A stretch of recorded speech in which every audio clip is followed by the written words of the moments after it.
بسوں میں سفر کرتا ہو یا ریل گاڑیوں میں یا پلین میں سفر کرتا ہو، بڑے بڑے اونچے گدوں میں سوتا ہو یا اچھے اچھے کھانے کھاتا ہو، اچھے اچھے لباس پہنتا ہو، اچھے اچھے باغات میں پھرتا ہو اور ہر جگہ سیر و تفریح کرتا ہو، ہر جگہ گھومنے پھرنے جاتا ہو، ہوٹلوں میں کھاتا ہو یا گھر کے اندر کھاتا ہو، چاہے کہیں بھی جا کر کھاتا ہو، چاہے شادیوں میں جاتا ہو یا شادیوں میں نہ جاتا ہو، اچھے اچھے پروگرام کرتا ہو، اچھے اچھے خرچ کرتا ہو، لوگوں کو جمع کرتا ہو اور نہ جانے کیسی کیسی محفلیں رکھتا ہو، چاہے کتنا بھی بڑا انسان ہو، مالدار ہو یا غریب ہو، ہر ایک بس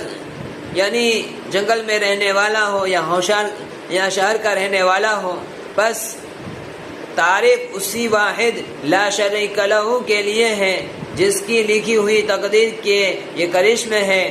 ابو عامر رحمہ اللہ کہتے ہیں کہ اس کے بعد جو رات آئی تو جب میں اپنے وظائف پورے کر کے لیٹا ہی تھا کہ میں نے خواب میں ایک نور کا قبہ دیکھا۔ اس لیے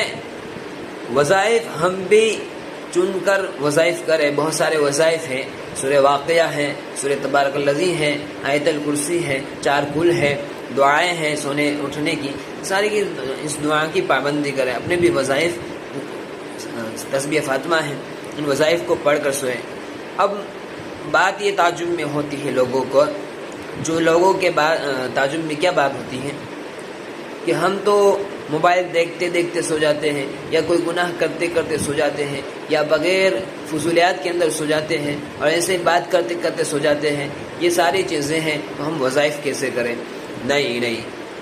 بات یہ ہے کہ چاہے تم موبائل کے اندر مشغول ہو، گناہ کے اندر مشغول ہو یا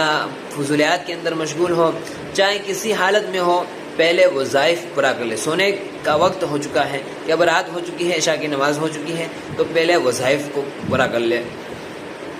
جو بھی تسبیح ہے اور دعائیں ہیں اور کلمات ہیں، سارے کے سارے وظائف پورا کر لے۔ اس کے بعد سونے کی جب وقت ہو اور اس کے بعد سوئے۔ اب جب سونے کا وقت ہے تو اس وقت دعائیں وغیرہ بھی پڑھ لے اور وظائف بھی پڑھ لے اور اللہ سے دعا بھی کر لے، ساری چیزیں ہیں،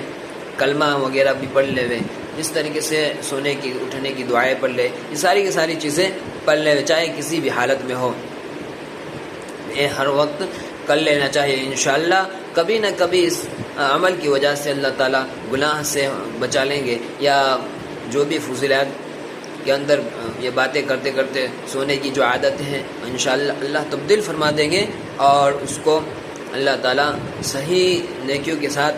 سونے کی توفیق عطا فرمائیں گے اور نیکی کے ساتھ اٹھنے کی توفیق عطا فرمائیں گے۔ باقی تو زمانہ ہے، قیامت کے دن آئے گا ایک زمانہ کہ انسان مومن ہو کر سوئے گا اور کافر اٹھے گا، اور کافر ہو کر سوئے گا اور مومن اٹھے گا۔ تو یہ زمانہ ایسا ہی ہے کہ انسان یعنی گناہ کرتے کرتے سو جاتا ہے اور گناہ کی حالت میں واپس اٹھتا ہے، ایسا ہی زمانہ ہے۔ لیکن اس زمانے کے اندر بھی ہم یہ وظائف کو پورا کر کے سوئیں، اور اگرچہ تم کسی بھی کام میں مشغول ہو لیکن سونے کا وقت عشاء کے بعد ہو جاتا ہے، تو عشاء کے بعد ہے یا سونے سے پہلے کچھ وظائف پورا کر لیں، اور خاص طور پر توبہ کر لیں۔ کب توبہ کرنی ہے؟ عشاء کے بعد سونے کے وقت، پھر جب سونے لگے اس وقت توبہ کا توفیق ہو جاتی ہے تو توبہ کر لے، باقی اٹھنے کے وقت توبہ کر لے۔ یہ بس اتنا ہی کہنا ہے کہ اللہ مجھ سے جو گناہ ہو گئے ہیں اور فضیلات ہو چکی ہیں، اللہ اس کو معاف فرما، اور مجھے نبی کے طریقے پر چلنے کی توفیق عطا فرما، سنت طریقے پر سونے کی توفیق عطا فرما اور سنت طریقے پر اٹھنے کی توفیق عطا فرما۔ بس اتنے ہی کلمات کہنے ہیں، آج زمانے کے اندر بس اتنا ہی کافی ہے، تو اتنا کرنے کی کوشش کریں، انشاءاللہ تعالیٰ پوری انشاءاللہ سنت پر سونے کی بھی توفیق عطا فرمائیں گے اور سنت کے طریقے پر اٹھنے کی توفیق بھی عطا فرمائیں گے۔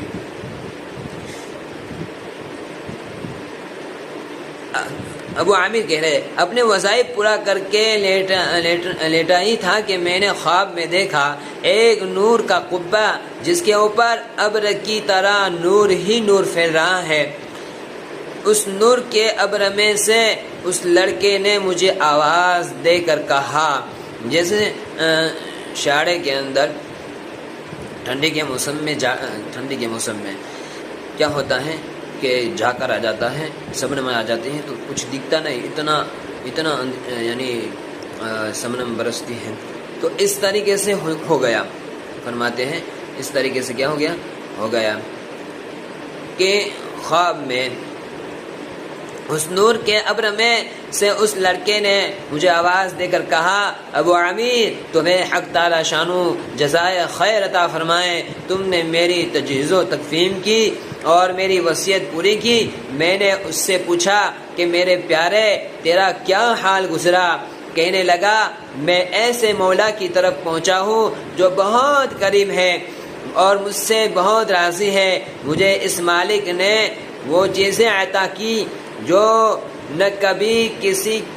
آنکھ نے دیکھی، نہ کان نے سنی، نہ کسی آدمی کے دل پر ان کا خیال گزرا.